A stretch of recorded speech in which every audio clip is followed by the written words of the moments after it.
with almost an element of certainty, Marx is saying that revolution is certain. Now, what actually is revolution? According to the Marxist discourse, what exactly is revolution? Let's see it. See what Mao Zedong is saying: a revolution is not a dinner party or writing one essay, painting a picture, or doing embroidery. It cannot be so refined, so leisurely and gentle, so tempered, kind, courteous, restrained, and magnanimous. A revolution is an insurrection, an act of violence by which one class overthrows the other. Okay, so this is what they think revolution is, what Marxists think. Mao, I told you, Mao is the frontline Marxist of China. Right now, what is revolution? A revolution means complete overthrow of one mode of production and establishment of a new mode of production. Substructure, another thing we have already seen, what is substructure and superstructure. So here he is saying that superstructure is dependent on substructure, therefore change is substructure. We have already discussed this, that the mode of production has to be changed to implement any change in superstructure. It is a complete overthrow. That is why Marx did not consider French Revolution as true revolution, because it only changed the state. Now, state is a part of substructure or superstructure. It's a part of superstructure. It did not change the mode of production. For Marx, real revolution is replacement of slavery by feudalism and replacement of feudalism by capitalism. See, French Revolution has continued to inspire many generations. It has its effect on the Indian Constitution. You see the preamble, you will realize it. But for Marx, it's not a revolution. Why?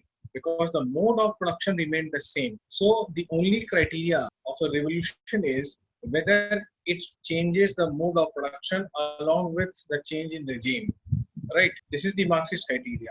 Causes. What are the causes? Dialectic materialism states that every stage of history has some inherent contradictions which ultimately destroys it. Therefore, capitalism will also collapse under the burden of its own expectations. You have seen that problem of overproduction. Factories will close down. And because the capitalist is greedy, he wants to save the cost. He wants to cut the cost. In order to cut the cost, what he will do? He will reduce the wages to minimum. The stock will lie unsold. Factories will close. The worker will be having a very tough time because he's already being paid peanuts. He will revolt. So this crisis of overproduction, underproduction is the contradiction of capitalism. The most important contradiction that results in revolution is the contradiction between forces of production and relations of production. Forces of production are dynamic, relations of production are static. See, a time comes when static relations of production becomes like chains of dynamic. Chains for the dynamic forces of production, which Marx called force fetters. What is his force fetter? These three things you see, you will understand it. Let me explain it. He has used this term, forces fetters. What is force of production? Land, machinery, tool, infra, through which production is done. Then there is something called relations of production. Socio-economic relationship, example, a worker's relation with a capitalist. Now he says static relations of production becomes like chains for the dynamic forces of production, which means all these things, they will be like chains. They will become like chains. For dynamic, dynamic means where human interaction is going on. Okay, so this will result into forces fetters. Okay, the capitalist will not be able to solve the problem, and because of this, because all these capitalist symbols like factory, like machines, okay, all these production process, these are turn away the worker, and who in turn. See, this is a generation on his part, so it's not much that I can do about it. Okay, shall I start this, or there is any question? Revolution is happening because worker is forced to revolt, because capitalism has inherent contradictions. Now what he's saying, force is the midwife. What is his stance on that? You know what is a midwife? Women who helps in childbirth, kind of nurse. So old society is pregnant. A new idea is coming. How will it come? With the help of the midwife. Who is that midwife? Force is the midwife. Violence. Okay, so violence is bound to happen. Without midwife, can there be a birth? Without violence, there cannot be violence. There cannot. Without midwife, there cannot be a birth. So his midwife is violence, force, because capitalist will resist his previous position. He will favor the status quo. But the revolutionary, the worker will try to revolt. Okay. Now, why he supports violence? There are two classes, and the interests of these two classes are antagonistic. Profit for one is loss for other, and vice versa. Antagonistic means they are one is benefiting at the cost of the other. Third law of dialectic materialism, if you remember that, quantitative to qualitative change takes place from quantitative change, but if some hurdle is brought, that needs to be forcefully removed. Quantity goes on increasing after a threshold is being attained. Quantitative increase will not happen, it will lead to qualitative increase. But if there is an obstacle for that, what needs to be done? Force is to be used. And basic assumption is that the two classes, their interests are antagonistic, mutually exclusive. This, if you have done set theories, you must have heard about it. Mutually exclusive event. If one happens, other cannot happen, right? So their interests are also what? Their interests are mutually exclusive. Okay, that's why violence is to be done. Criticism. According to Gandhi, non-violent change is real change because it is persistent and stable. The countries where violence is accepted as a means of change, the society is also accepted. Now, these 2 points are almost similar. Look at Middle East today. Now, don't tell me the Abraham Accord has been signed with Israel before this, and it's still to be materialized. It has just been signed. Even Yitzhak Rabin and Yasser Arafat, they have won Nobel Peace Prize. Do you know this? But peace did not come to Middle East. So, why? Because whether it is Saddam's Iraq or whether it is Colonel Gaddafi's Libya, they have ascended to their position through violence. They were removed through violence. So when violence becomes the medium for bringing change, society legitimizes the violence. Then might is right will prevail. State will be undermined. Rule of law will not exist. That's why Gandhi will say that non-violent change is the real change. That's why after Chauri Chaura, you all know what happened in Chauri Chaura? Do you or do you not? The non-cooperation movement was called off. Correct? Yes. And he called it off. Why? Because he was not favoring a violent change. Karl Popper says that incremental change is better than the revolutionary one. Incremental means slowly, step by step, gradual change. Do not go for revolutionary change. Not everyone is ready for that. Go for small bits and pieces. Okay. Let us move now. Dictatorship of proletariat. That's Lenin. What is this? It's a transitional phase that comes after revolution. Now, it's also a class rule, but different from earlier class rule because it's the rule of majority. According to Lenin, it is the real democracy. See what happens after revolution. But who is this class? The rule of majority. That's the class. Who is this majority? Proletariat is the majority. Correct. This time the majority is proletariat. That's why it's a class rule, but different from earlier class rule. Because for the first time, proletariat is ruling. Revolution has happened. Proletariat has overthrown the bourgeois. Lenin says that this is the real democracy. State still is a class instrument, which Marxists think, but this time class is proletariat. So state will promote majority interest. Okay, so when state is controlled by proletariat post revolution, then what happened? State works for promoting majority interest. Is it all right? Before revolution, it was a class instrument by the bourgeois. Post-revolution, it is still a class instrument, just that the class has changed. Now we are in power. Okay, the Garib Admi, the proletariats are in power. Is it all right? Guiding slogan for this stage is for each according to his ability, to each according to his work. Okay, how much one has the ability and how much one can work, that much you will get.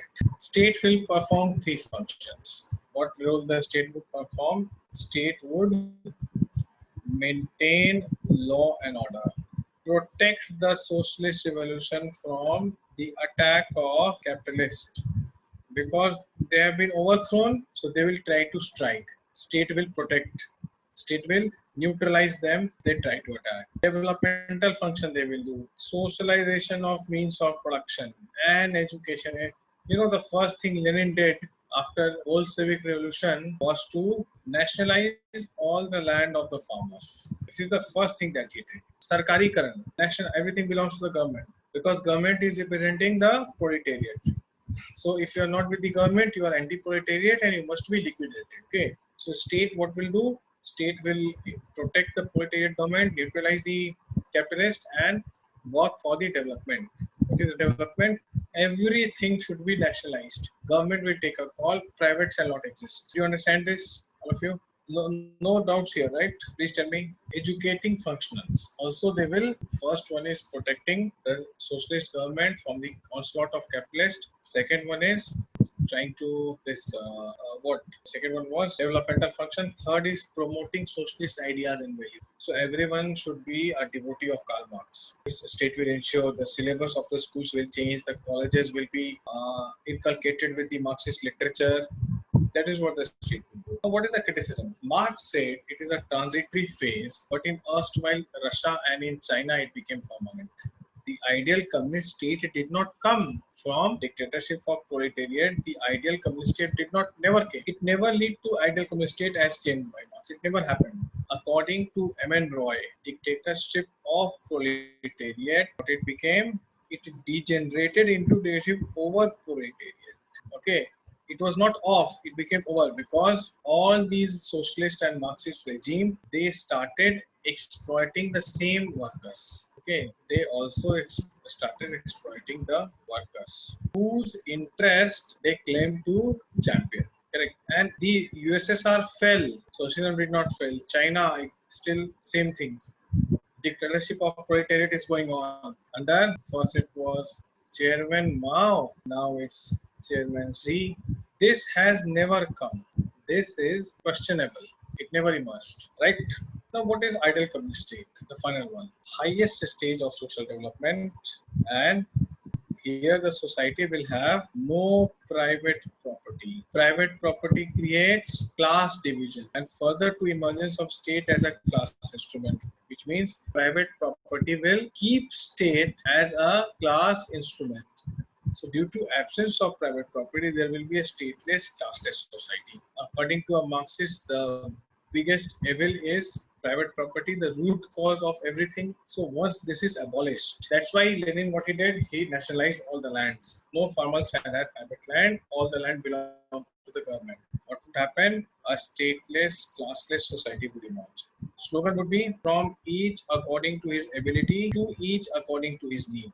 How much you need and how much ability you have, that much will belong to you. Okay, it's a kind of kingdom of necessity. Okay, earlier it was kingdom of necessity, now it is kingdom of freedom. There is what? There is a complete equality along with freedom. No, this is very contradictory. If you give complete equality, how can everyone have same level of freedom? And if everyone has same level of freedom, weak and strong have same level of freedom, then of course strong will prevail over the weak. That's why we need the intervention by the state, and complete equality is an utopia, never going to happen. So he says that it will become a kingdom of freedom. Alienation will stop, and last man would become a humanized creature. What is happening in capitalism? This is what is happening in capitalism. Dehumanization of individual is happening. He has said that capitalism makes man a cog in the machine. Okay, it alienates. We'll see it now. This is what the ideal communist state would be like. Perfect. It's an utopia. That's the thing that we can safely say, that it is nothing but an utopia. It's never going to happen. It has never happened. So when it has never happened, how can we say that it will happen? It never happened in history. Statelessness is not possible even in Marxist countries. State became strong, right? So what happened? What happens in China now? China is there. Cuba is there. State is strong. Okay, state did not phase, right? Now what happened? It became a permanent phase, and also society will become stagnant, right? Because ideal communist society is free of all contradictions, which means, what does that mean? It means there is no scope for betterment. So when there is no scope, stagnation would come. That is how we criticize ideal communist state, if at all it comes. Any doubts you have? Any questions here? Please ask. Any doubt, please quickly ask. Nothing. Are you all there? Okay, these things are okay. Okay, fine. Krishna, I agree. Maybe you will have a relook, then you will have some doubts, which of course we can take up in the next class. First, we let us finish this very small. Religion, sign of the oppressed creature, heart of the heartless void, soul of the soulless condition, is the opium of the people. These are his views on religion. Why? Let us see. Religion is a part of superstructure. You all know substructure is just one economic factor. So religion is superstructure.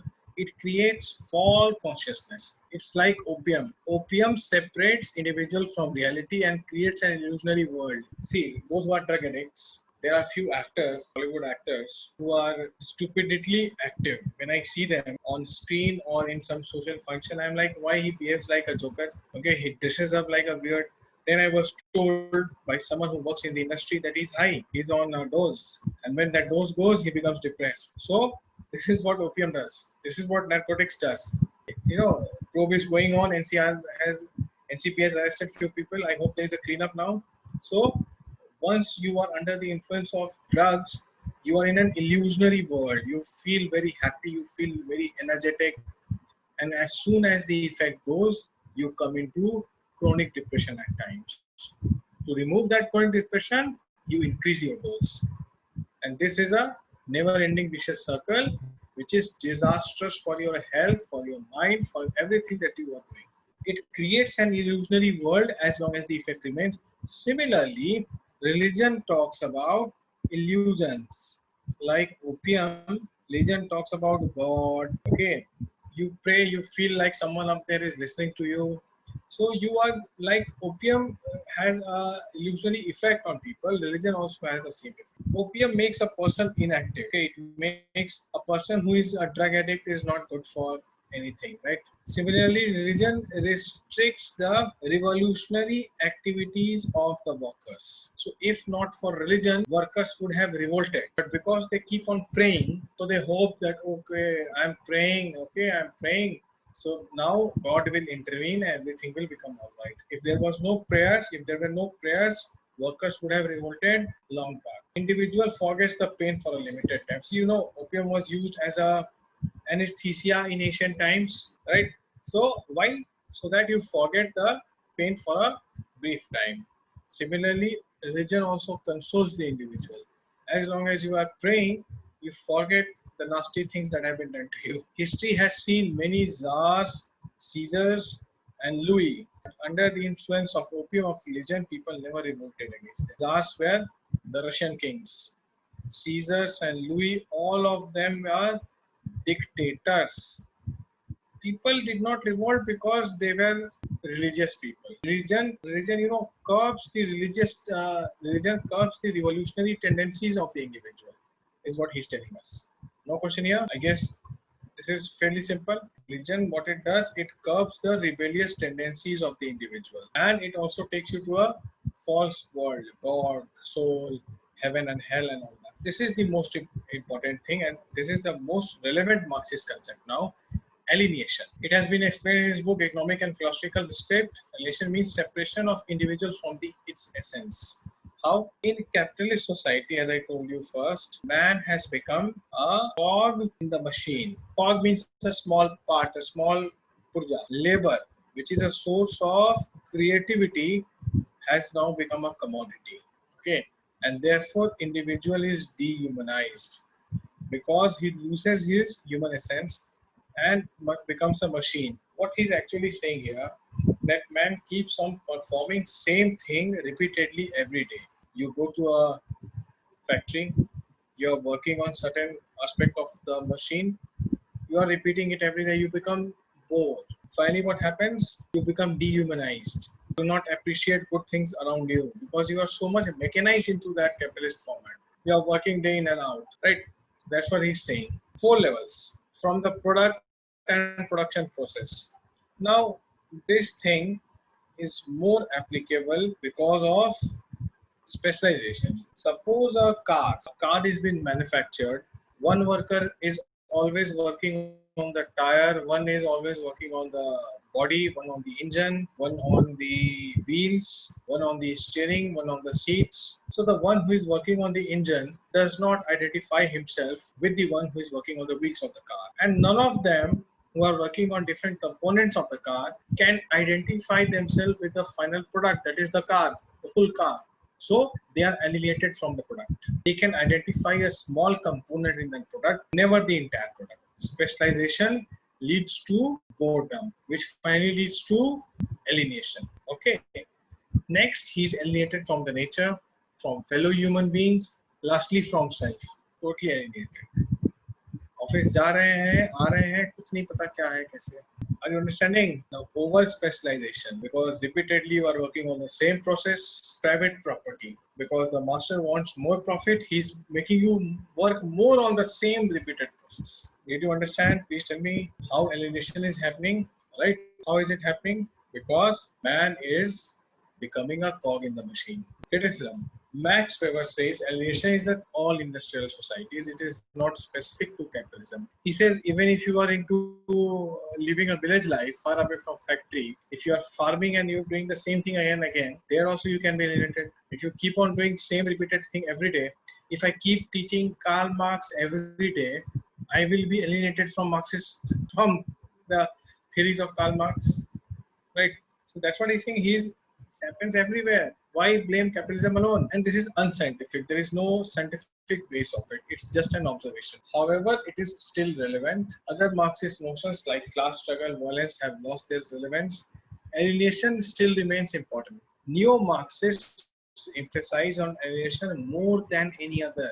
You know, this is the only relevant Marxist idea. Now, no one will talk about a bloody revolution. No one will talk about dictatorship of proletariat.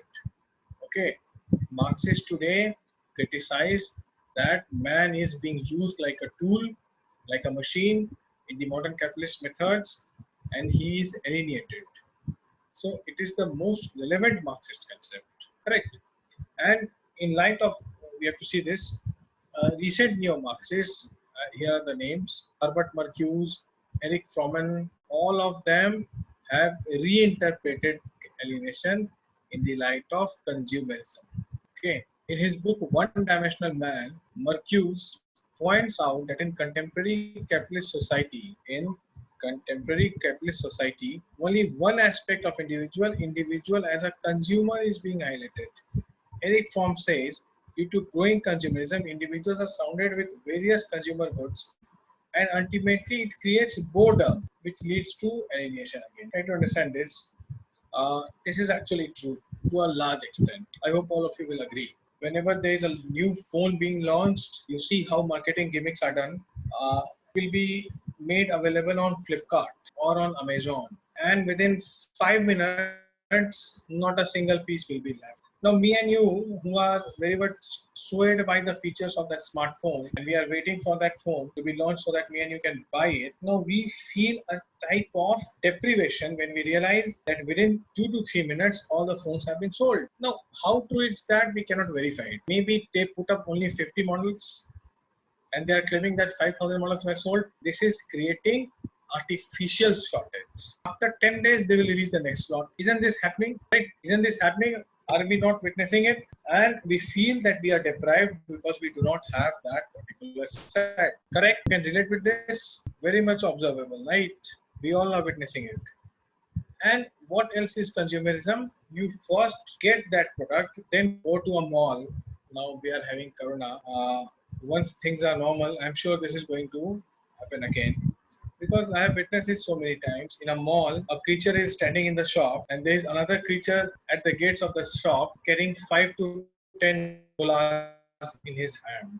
And they are returning with 10 to 20 jholas bags after shopping. Now what things are there? The decoration stuffs are there, various stuff that they will put in their house. Right? And after 2 to 3 months, they will go for new one. There are people I know in Delhi NCR who, they do not buy furniture, they rent furniture. After 3 months, a different sofa set will come. After 3 months, a different dining set will come. It makes them, the latest model is coming to our house. We cannot, why purchase every 3 months? Let us rent it out. Isn't this what Karl Marx consumerism, his alienation has metamorphosed into in the form of consumerism? That things are very important and you are surrounded by things and you use them so much that you are bored by it. Where is the human essence of the individual? Did you understand? Have you not seen these things? Come on, what happened? You all are not sounding very high. You are all very low today. Everything all right? Yes, of course I can explain. Thing is that you are surrounding, we all are surrounding ourselves with the commodities. We do not decide the utility. We want to have that commodity because consumerism is here. We feel deprived if we do not. A phone, a particular phone, I'm having a, I forgot which model it is, because I never feel the need to update my phone. Okay, this is my Samsung phone. It's raining there, so you guys are feeling lazy. Come on, in Delhi, people are very excited when it rains. And I keep, why are you excited when it rains? Are you a frog? I get angry when I question like that. Okay, so Hyderabad is facing rain. It's clear skies in Delhi here. Okay, don't let climate take a toll on you. What Karl Marx is saying, what consumerism concept is, that you feel deprived because you lack certain commodity. You need the urge, you feel the craving to purchase these. You know, I know many people, yes, Vishnu has given a good example. What happens is, you know, I know few people, 100% you must be also knowing few people in our families, in our friend circle. They are very sad. What is the best thing to make them happy? Go for a shopping. Go for a shopping trip. They will purchase a lot of stuff and they will feel very good about themselves. Haven't you seen such people? Understand your political science from your surroundings. Okay, like I have done. So he's saying that people are surrounded, people are very fond of stuffs. That is why it's retail therapy.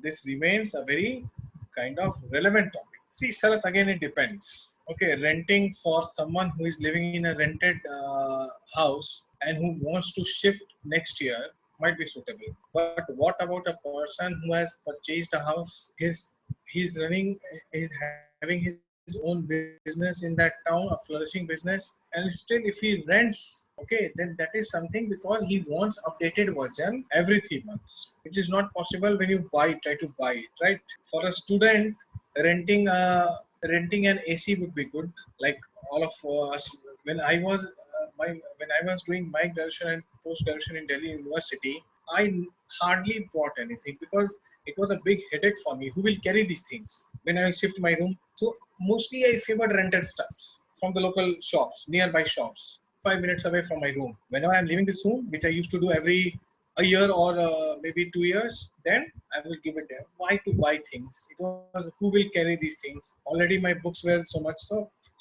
at that time it was all right. But when a man is settled, he's married, he's having a business, he's bought a house, still he goes for the same model. That is what consumerism is. That you want updated stuffs. Okay. And because you are surrounded with stuffs, ultimately you will be alienated. What is the relevance of Marxism? I'll send you a PDF also because they have asked a 15-mark question this time. Last year, they have asked a 15-mark question in your optional on the contemporary relevance of Marxism.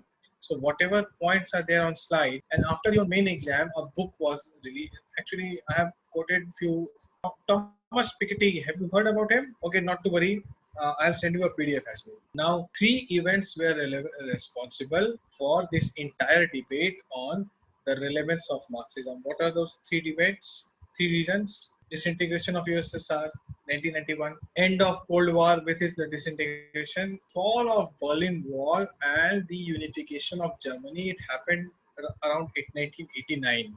This happened in 1991. This again happened in 1991. So people were like, that is Marxism relevant? Because West Germany and East Germany, capitalist one and the communist one, the wall has fallen. Germany is a united country. USSR has disintegrated. Russia is alone now. Marxism is gone. Cold War is ending. So what is the relevance now? So now Francis Fukuyama writes his essay, End of History or End of Ideology.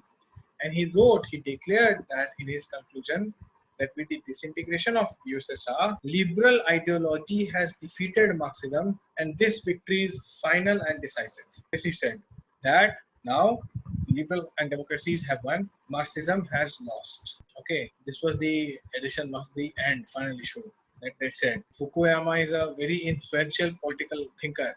Although he has revised his philosophy last year, that no, end of ideology is not anytime near. But then we can say that Fukuyama here that theory becomes important here. That's why I have put it in here. Now, what is the contemporary relevance?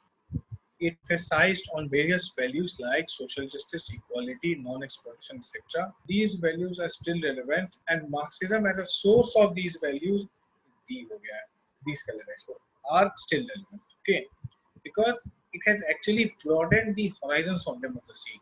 It is the motivating force behind many new social movements like anti-racist movement, entire your black movement that is happening in US, Save Black Lives. It's a Marxist movement. What is the name? I forgot.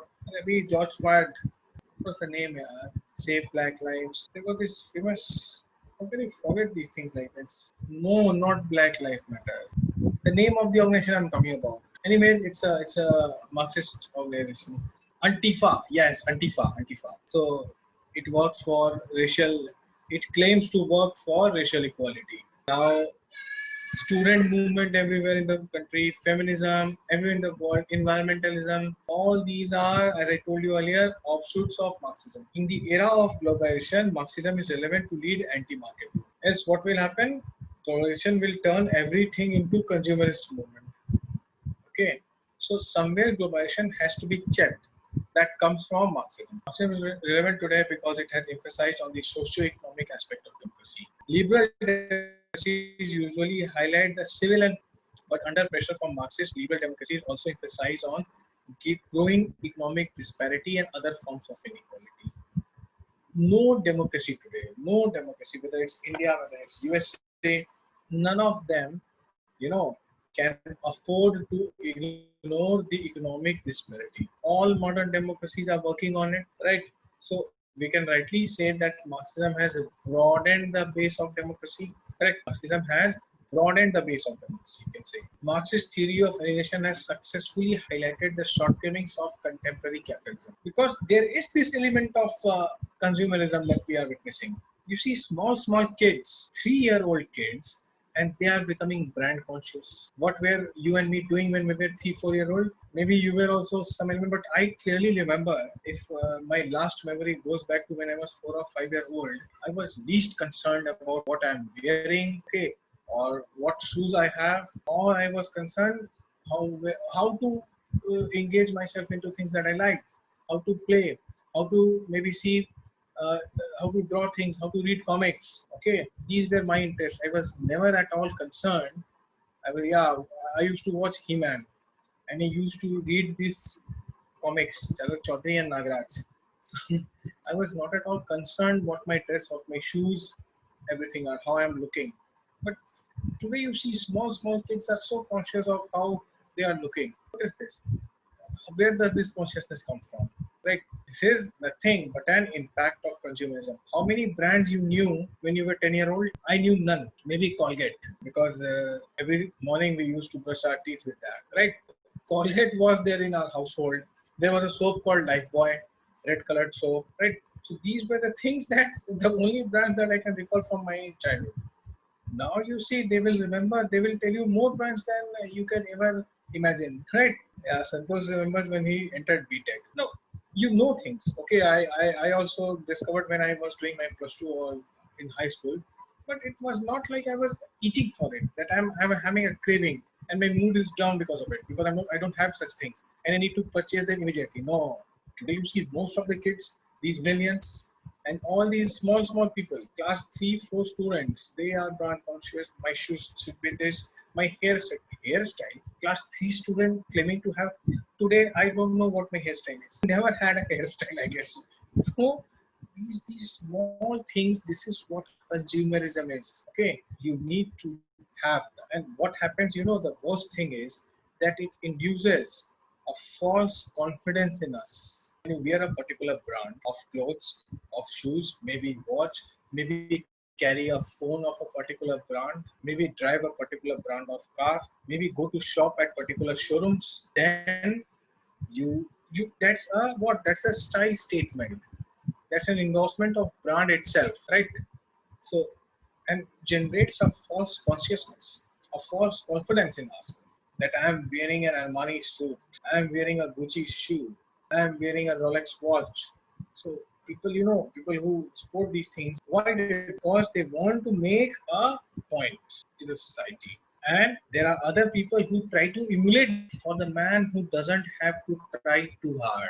This slogan was given by Denim, I guess, the aftershave lotion, if I can recall it correctly. The man who doesn't have to try too hard. Denim aftershave it was. Now you see what is the impression that they are giving. If you want to woo and win your woman, you need to endorse a particular product on your face. So everyone now tries to do the same thing. Are you understanding? You need to surround yourself. See, the content has gone. The packaging has become more important, right? The content within has been diluted. That's immaterial. The packaging, how you are packaging yourself, has become all the more important. So this is where the relevance of Marxism re-emerges. Okay. Now, of course, people can, of course, maintain there is nothing bad in having good clothes or wearing good. See, I don't myself personally endorse these ultra socialist things that you shall always be seen like a Gandhiji. No, but are these the only parameters that my dignity will be maintained when I'm wearing a 1 lakh suit? Not at all. Good clothes and expensive clothes, why it has to be the same all the time? Right? This is where the brand value comes, where we are shown the same thing. And marketing starts even before the product is being launched. Okay, you see any web series, the advertisement movie is being released first, the song will be released, the trailer will be released, a sense of curiosity will be embedded within you, so that the day it releases, you flock to the theaters. Did you understand? Okay, this integration of USSR should not be linked with irrelevance of Marxism as an ideology. Marx had dreamed of a world based on equality and justice. Though the dream of Marx didn't come true, but it does not make the dream irrelevant. See, if he had not endorsed violence, everyone wants more of equality. No one, man is not a sadist. Humans are not sadists, generally speaking. We all, if we come across someone who is deprived, who is hungry, who is poor, we all feel bad and we feel like, what can I do for him or her? But the method which he has advocated, bloody revolution, force is the midwife of a society, okay, there cannot be a birth without blood and bloodshed. So these things have made, people who oppose Marx question Marx. And the second thing, how is distribution possible without generation? How can you distribute wealth without making wealth? So instead of giving opportunities to the poor,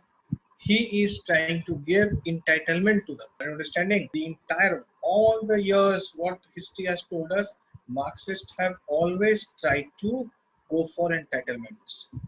They want government to stay away from everything, right? Stay away from everything. My life, personal life, whether I am a trans, whether I am a what, whether I have a family, my sexuality, okay, everything will be decided by me. No rituals, no family, nothing. But when it comes to economy, they will say government should control everything, right?